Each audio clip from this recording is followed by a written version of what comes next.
Hello everyone, आशा करती हूँ आप सब लोग अच्छे से होंगे। मैं हूँ मीनाक्षी और प्रॉस्पर वास्तु में आप सबका स्वागत है। फ्रेंड्स, हम लोग मेन गेट्स के इफ़ेक्ट्स के बारे में बात कर रहे थे। प्रीवियस वीडियो में हमने बात करी थी ईस्ट के जोन के मेन गेट्स की। आज हम बात करेंगे साउथ के सारे मेन गेट्स की। तो अगर आपका वर्क प्लेस, अगर आपका घर आता है जिसकी मेन एंट्री आती है साउथ के साइड में, तो आप इस वीडियो को मिस मत करिएगा। यहाँ पर मैं एक बात ये कहना चाहूँगी कि अधिकतर जगहों पे सुनने को मिलता है, और लोग भी जब काउंसलिंग में होते हैं या बहुत ही जेन्यूनली ये बोलते हैं कि जी हमारे घर की तो मेन एंट्री ही साउथ के साइड है। तो इतना बड़ा सा एक हवा सा क्रिएट हो गया है। ये सच है कि साउथ की साइड में ऑन ऑस्पिशियस थोड़ी सी ज़्यादा होती है, क्योंकि उस दिशा के जो अधिपति हैं, जो स्वामी हैं, वो यम हैं। इस वजह से ऑस्पिशियस कामों के लिए उसको बहुत अच्छा नहीं माना जाता है। लेकिन फिर भी साउथ में एक ऐसी एंट्रेंस है जो वहाँ पे रहने वालों को अबंडेंस देती है, हर तरीके की सुख सुविधा देती है, और वो एंट्री है S4 की। बहुत सारे लोग S3 को भी ऑस्पिशियस मानते हैं, लेकिन मैं ये मानती हूँ कि आपकी जो भी नॉलेज है वो प्रैक्टिकली अगर अप्लाइड हो जाए तभी वो हमारे काम में आ सकती है। तो जितना मैंने देखा है वो यही है कि S4 की जो एंट्री है वही अबंडेंस देती है। इसके अलावा साउथ की जितनी भी एंट्रीज़ हैं they are also pretty much treatable. बहुत ही ईजिली उनको जो है ट्रीट किया जाता है, तो उसमें घबराने की कुछ भी बात नहीं है। अब जल्दी से हम लोग चलते हैं अपने वीडियो की तरफ। तो मैंने बताया था एंग्लो डिवीजन से हर दिशा के 8 पार्ट करने हैं। अगर आप उस वीडियो को देखना चाहते हैं मैं उसको लिंक कर दूंगी डिस्क्रिप्शन बॉक्स में, आप उसको भी देख सकते हैं। इसी तरीके से साउथ में भी हम 8 पार्ट करेंगे और हमारे पास हो जाएंगे वहाँ के 8 देवता। वो देवता कौन कौन से? अग्नि, पूषा, वितथ, ग्रहशत, यम, गंधर्व, भृंगराज और मृग। ये हैं हमारे साउथ के जोन के 8 देवता, और इन्हीं के हिसाब से इनका फल है। तो इसे डिस्क्राइब करने के लिए मुझे बोर्ड की ज़रूरत पड़ेगी, तो जल्दी से हम लोग चलते हैं बोर्ड की साइड। हम लोग साउथ की एंट्री की 8 देवताओं की बात कर लेते हैं हम लोग। तो सबसे पहले आते हैं यहाँ पे अग्नि। अग्नि का फल क्या है? पुत्र की अप्राप्ति या पुत्र का लॉस।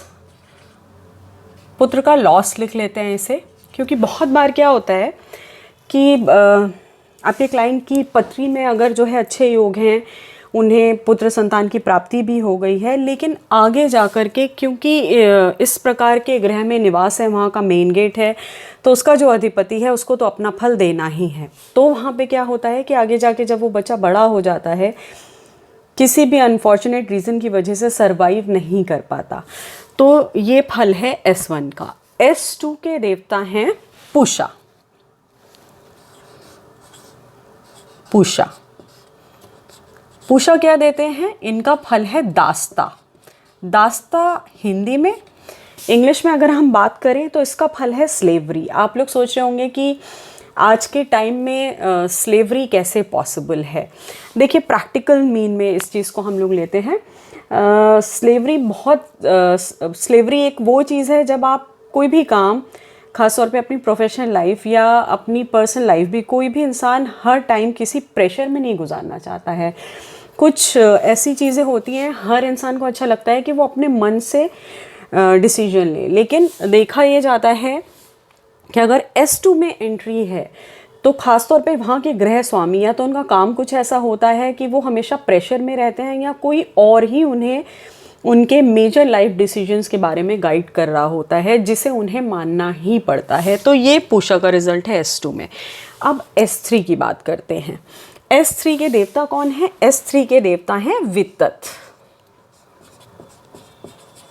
वितथ वितथ क्या देते हैं?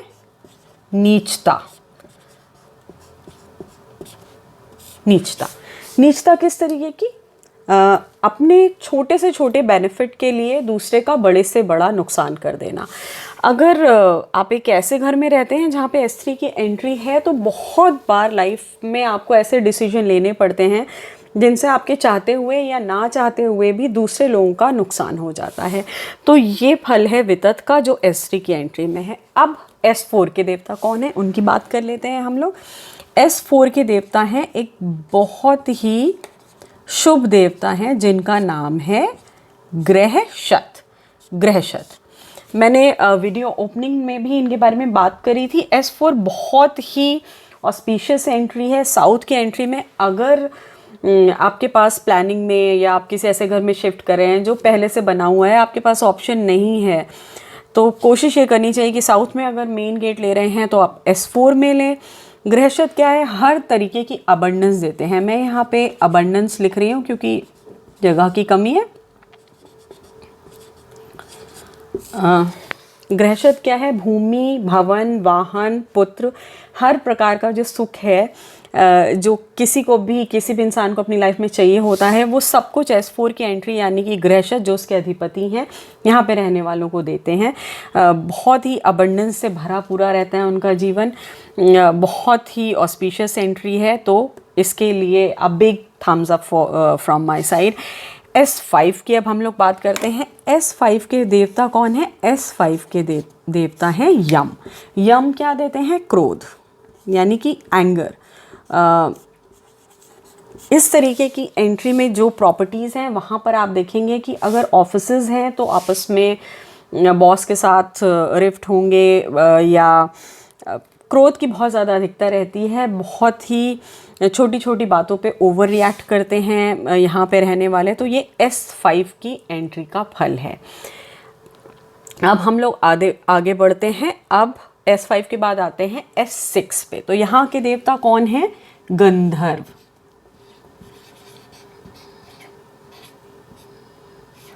गंधर्व हमको क्या फल देते हैं? गंधर्व हमको फल देते हैं कृतज्ञता।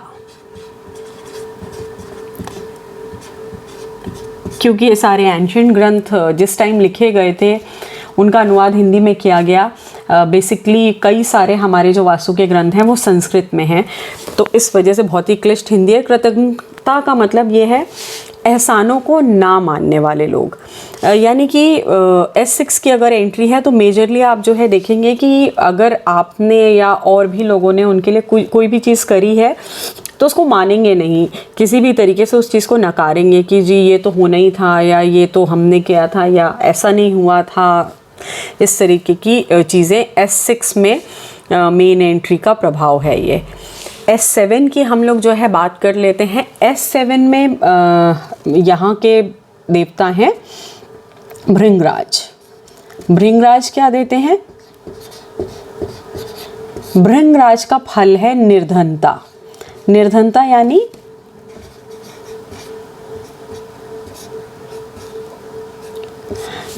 यानी गरीबी। आज के टाइम में ये एक या ऐसे कह लें कि बहुत ही मोस्ट अनऑस्पिशियस एंट्री हो जाती है, क्योंकि हम आजकल जिस दुनिया में रह रहे हैं वो पूरी मटीरियलिस्टिक है। हमें हर काम को करने के लिए जो है फाइनेंस की ज़रूरत पड़ती है। और होता क्या है कि अगर आपके घर की मेन एंट्री S7 में आ रही है तो ऐसा नहीं है कि पैसा नहीं कमा रहे होंगे। वेल प्लेस्ड भी बहुत सारे लोग हैं जिनके घर में ऐसी एंट्री होती है, लेकिन बेसिकली उसमें होता क्या है कि खर्चे इतने ज़्यादा हो जाते हैं कि कुछ बचता नहीं है। अगर आप देखें, आप कैश फ्लो की बात करें तो वो कुछ नहीं होगा, बाहर का दिखावा बहुत ज़्यादा होगा। या अगर आप नए शिफ्ट करें हैं इस तरीके की प्रॉपर्टी में तो with in a span of 5 to 7 years आपको जो है इसका फल देखने में मिलेगा कि हमारी जो फाइनेंसेस हैं वो बहुत ज़्यादा डिटोरिएट हो गए हैं। ये S7 की एंट्री का फल है। अब हम लोग आते हैं S8 पर, जिसके अधिपति हैं मृग। मृग नाम के एक देवता हैं, वो इसके अधिपति हैं।